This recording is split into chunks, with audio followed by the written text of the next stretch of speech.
Halo semuanya, Assalamualaikum warahmatullahi wabarakatuh. Dimanapun kalian berada, semoga selalu dalam keadaan sehat dan dilindungi Allah Subhanahu wa Ta'ala. Nah, pada video kali ini saya akan membahas mengenai SQL bahasa basis data relasional. Nah, video ini dibuat dalam rangka video pembelajaran praktikum sistem basis data dalam Prodi Sarjana Teknik Geodesi FTUGM. Untuk praktikum yang akan dibahas pada hari ini atau video ini nanti akan membahas mengenai apa itu SQL, kemudian ada beberapa tipe data dalam basis data, ada constraint, ada pembuatan tabel, ada modifikasi tabel, kemudian ada input data atau bagaimana cara mengisi sebuah tabel dan membuat pertanyaan atau query. Kita mulai dari apa itu SQL. SQL sendiri adalah kependekan dari Structured Query Language. Nah, yang berarti sebuah bahasa yang digunakan untuk mengakses sebuah data dalam basis data relasional. Mengakses data ini tuh dalam arti bisa mendefinisikan sebuah data, melakukan modifikasi sebuah data, kemudian bisa menghapus data, kemudian bisa melakukan menjawab query, ataupun fungsi-fungsi yang lainnya. Bahasa SQL ini selain untuk mengakses sebuah data yang tadi saya sebutkan, bisa juga untuk mendefinisikan data, kemudian bisa untuk memodifikasi sebuah skema, kemudian untuk menjawab query, menampilkan atau mengupdate suatu basis data. Nah, untuk teman-teman yang pengen belajar lebih lanjut tentang SQL, ini ada platform gratis yang kalian bisa mempelajari lebih lengkap tentang SQL tutorial. Alamatnya bisa diakses melalui link berikut, dan dalam video ini tidak akan dibahas SQL secara keseluruhan, jadi hanya dibahas mengenai fungsi-fungsi tertentu atau menu-menu tertentu yang sangat sering digunakan. Kalau membutuhkan informasi lebih lanjut, lebih baik berkunjung ke link berikut atau membaca buku-buku mengenai SQL. Nah, ini tipe data. Jadi tipe data ada dalam basis data memang ada beberapa macam. Ada dalam bentuk karakter string, kemudian ada dalam bentuk bit string, kemudian ada exact numeric ataupun approximate numeric. Nah, teman-teman bisa lihat di layar ini ada karakter itu untuk menampilkan, contohnya di sampel value ada berupa teks seperti itu. Kemudian kalau varchar itu apa bedanya? Kalau lebih panjang gitu. Kemudian kalau bit string untuk menampilkan angka 1010. Kemudian ada juga exact numeric, ada decimal, integer, kemudian small int. Kemudian ada juga ada float, ada real, ada double precision. Nah, tipe-tipe data ini harus kalian jelaskan saat kalian mendefinisikan kolom dalam sebuah tabel. Jadi kolom tersebut itu tipe datanya apa harus kalian sebutkan di awal. Kemudian ada constraint. Constraint ini ada not null, ada primary key. Nah, not null ini berarti setiap dalam kolom tersebut, kolom tertentu itu tidak boleh ada yang not null. Apabila not nullnya ini diaktifkan, tidak boleh ada yang kosong. Kalau primary key ini sebagai identifikasi unik atau identitas unik dari suatu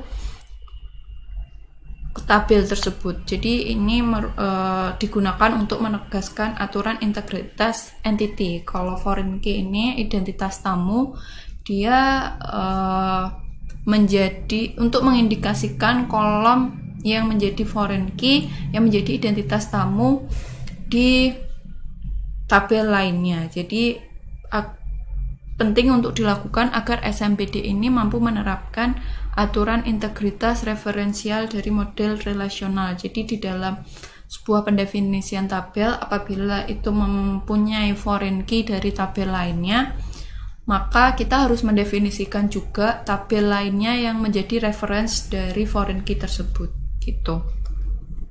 Kemudian ada pembuatan tabel. Pembuatan tabel di sini digunakan untuk membuat suatu tabel baru. saat membuat tabel baru kita harus menyebutkan spesifik atributnya. Nanti atributnya atau kolomnya itu ada apa saja, atau fieldnya ada apa aja, termasuk constraint-nya yang tadi itu juga disebutkan. Di dalam menyebutkan atributnya, kita juga harus mendefinisikan tipe datanya dan panjang data tersebut yang diizinkan. Sebagai bentuk umumnya adalah create tabel, kemudian nama tabelnya itu apa yang akan dibuat, kemudian ada nama atribut, nanti berisikan tabel tersebut isi atributnya apa saja, kemudian tipe atribut dan constraint. Sebagai contoh, misalnya kita ingin membuat tabel fakultas, yaitu create tabel fakultas, kemudian kolom-kolomnya atau atributnya ada nama fakultas, panjangnya 15, yaitu tipe datanya varchar, dan dia tidak boleh ada nilai 0. Kemudian ada jumlah jurusan, dikategorikan tipe datanya integer dan maksimal hanya boleh ada 2 digit. Kemudian primary key-nya adalah nama fakultas tersebut.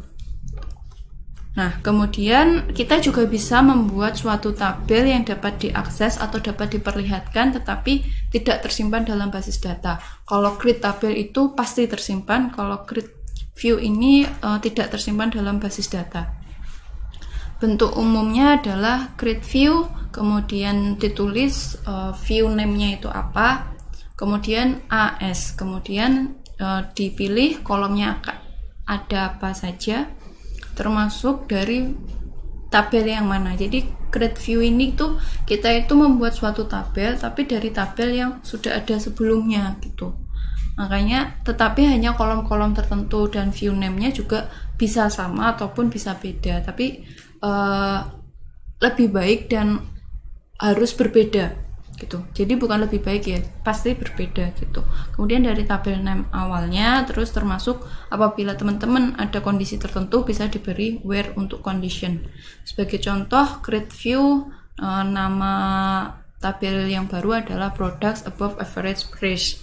Kemudian dipilih hanya kolom product name dan price dari tabel products, di mana price itu nilainya adalah average dari rata-rata dari kolom price itu berapa gitu. Nah, dari tabel produk juga. Jadi bisa ya di sini untuk ada query, di dalam query itu boleh sangat diizinkan.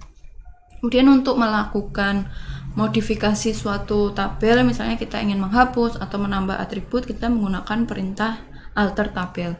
Bentuk umum alter tabel sendiri ada drop dan juga ada add. Kalau drop itu digunakan untuk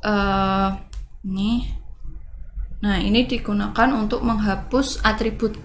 Jadi ini sebagai contoh ya, untuk menghapus atribut itu kita menggunakan drop. Tapi kalau untuk menambah atribut kita bisa membuat add. Jadi tetap di depan ada alter tabel, kemudian tabelnya itu apa, nama tabelnya, kemudian menghapus atribut. Jadi nanti atribut gaji itu nanti akan dihapus. Kemudian cascade ini digunakan apabila kolom dari gaji ini memiliki hubungan dengan kolom di tabel lainnya.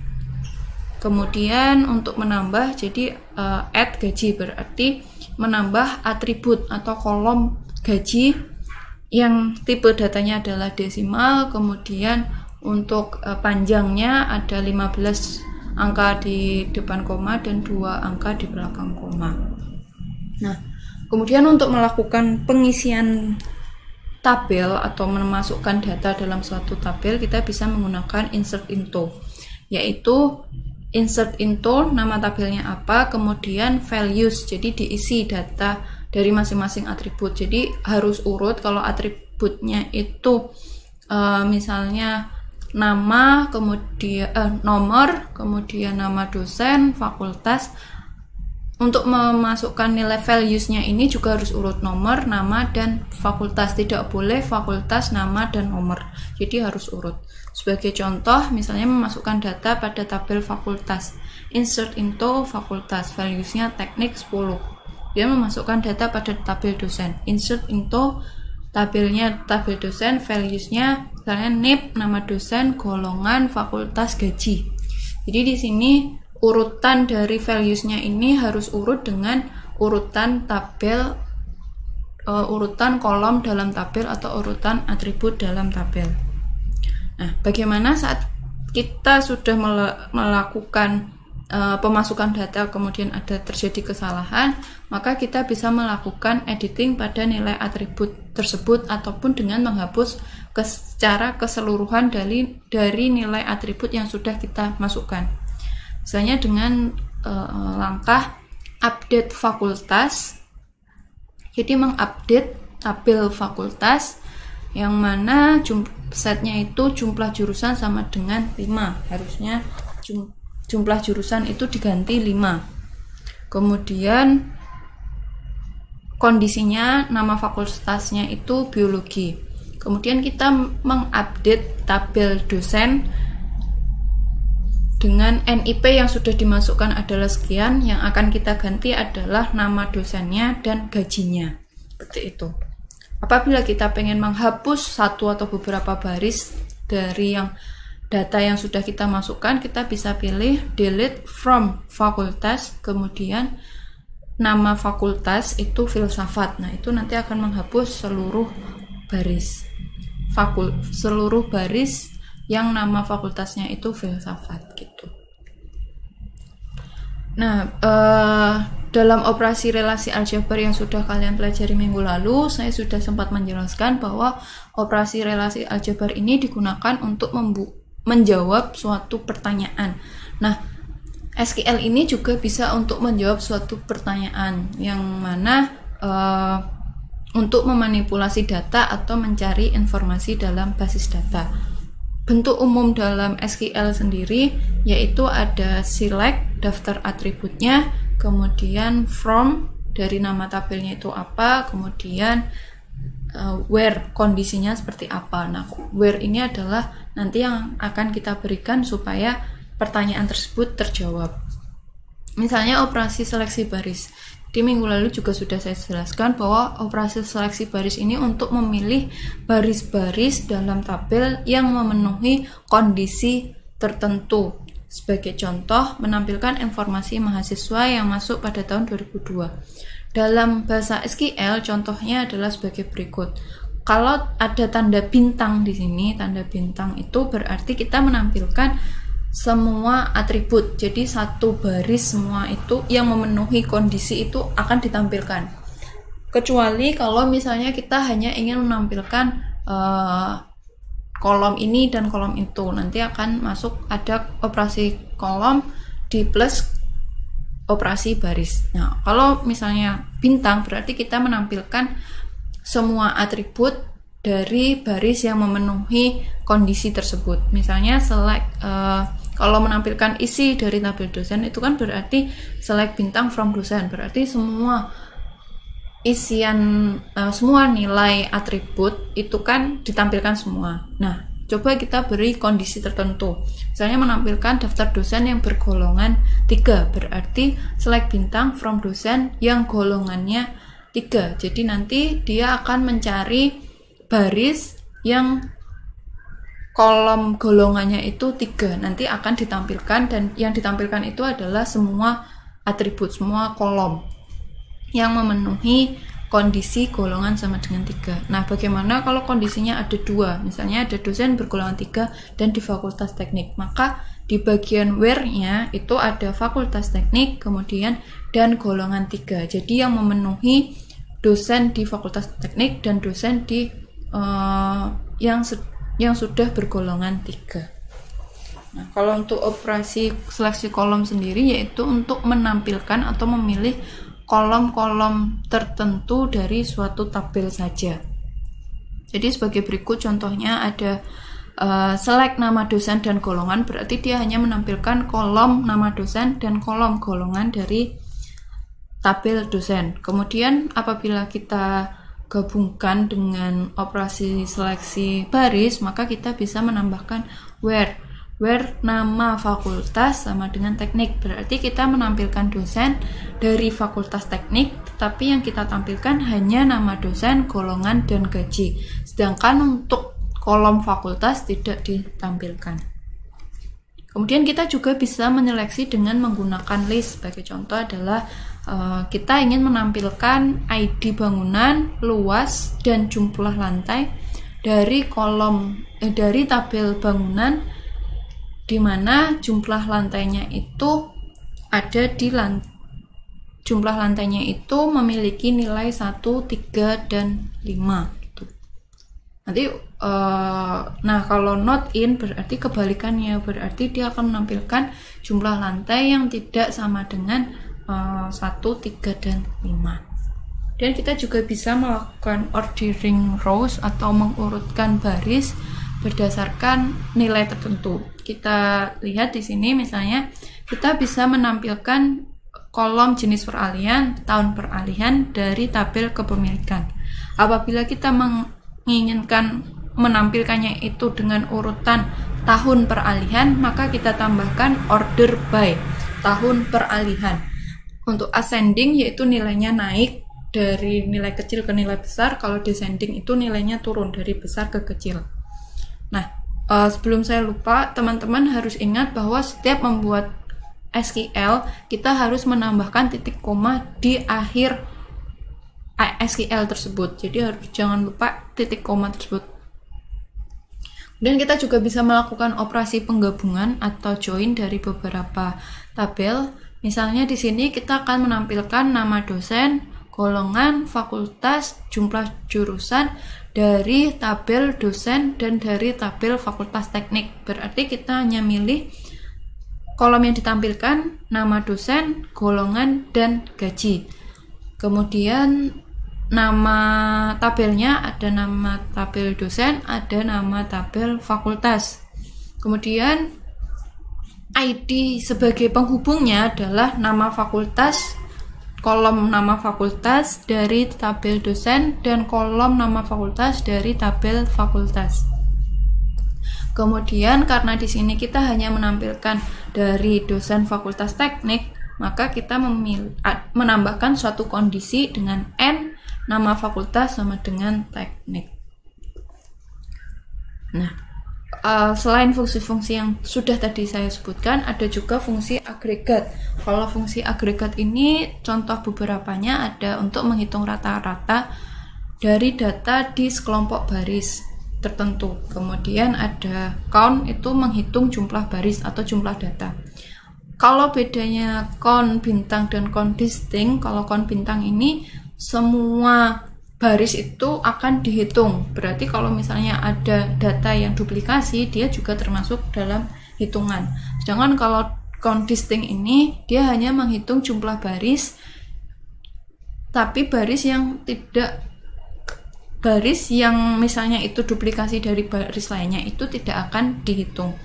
Kemudian ada nilai maksimum, ada nilai minimum, dan ada nilai jumlah atau sum.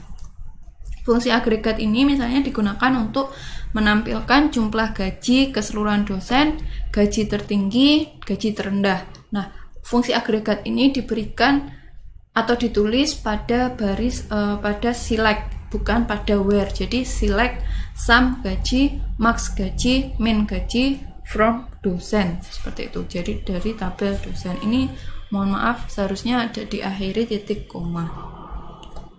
Nah, biasanya dalam menggunakan fungsi agregat itu kita digabung dengan menggunakan fungsi group by.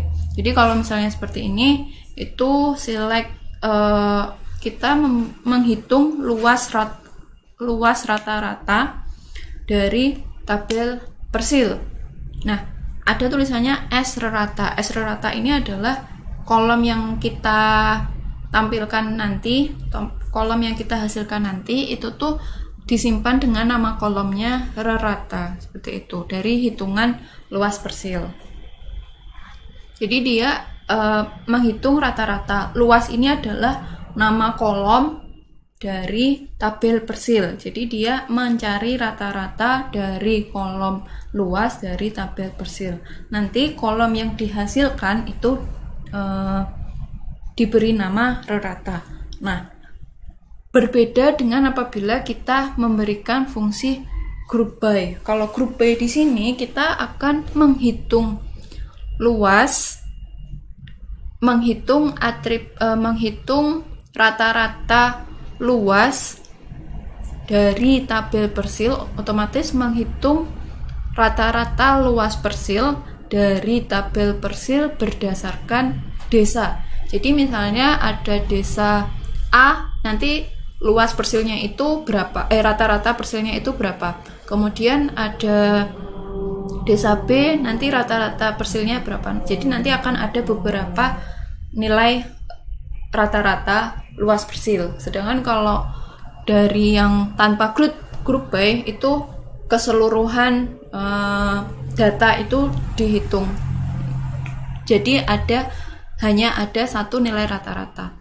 Nah, kemudian apabila kita perhatikan juga, itu nanti akan berbeda hasilnya apabila kita memberikan fungsi having. Jadi fungsi having di sini digunakan apabila kita ingin memberikan fungsi agregat.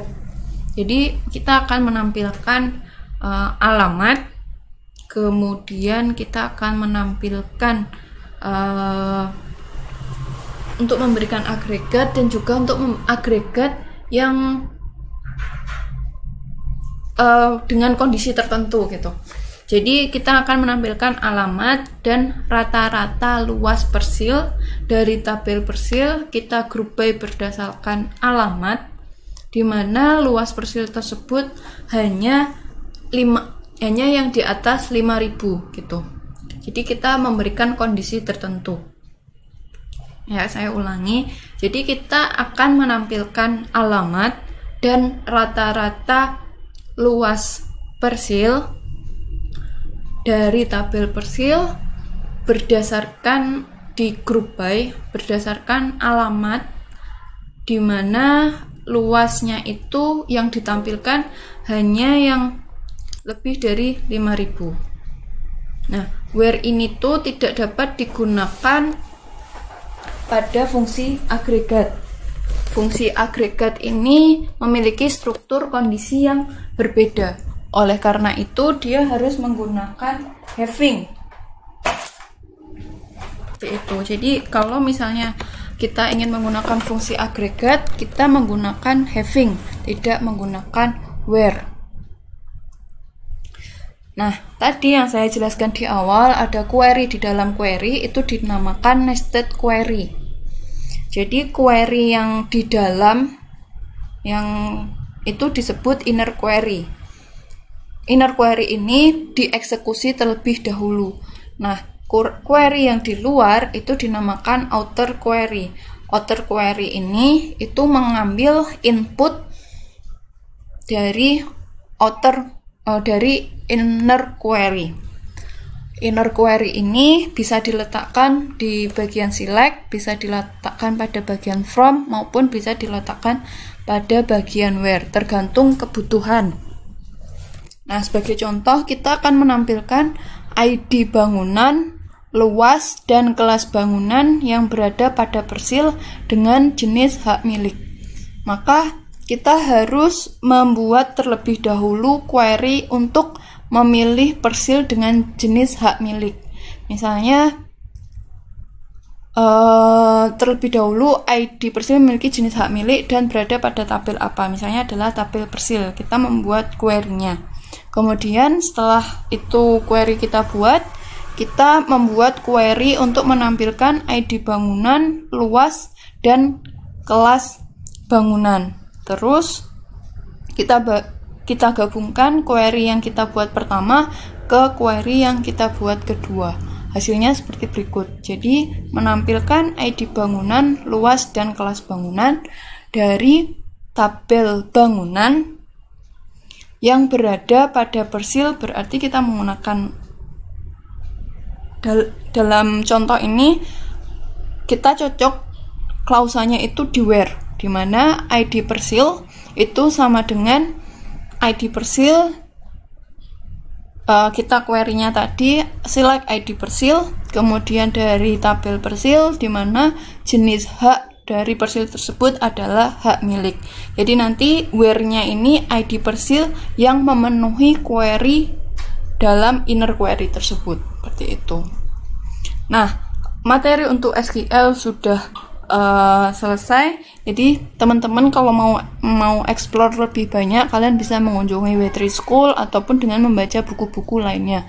Karena yang ada dalam video ini sangat-sangat terbatas seperti itu, hanya yang sering digunakan. Nah, saya mohon maaf apabila dalam penyampaiannya masih ada kekurangan ataupun kesalahan. Kalau misalnya teman-teman di sini masih ada pertanyaan, saran atau komentar, bisa dituliskan di kolom komentar. Semoga teman-teman sehat selalu, dapat memahami apa yang saya sampaikan, dan apa yang saya sampaikan membawa manfaat dan berkah untuk semuanya. Oke, saya akhiri. Terima kasih. Wassalamualaikum warahmatullahi wabarakatuh.